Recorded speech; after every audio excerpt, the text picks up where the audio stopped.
Hi, I'm Anna with the Frain Group. Today we'll be cycling your Eaglestone Conveyor. This machine is currently set at 480 volts 3-phase.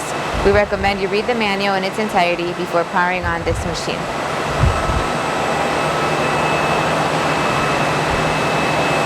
We will now be demonstrating variable speed.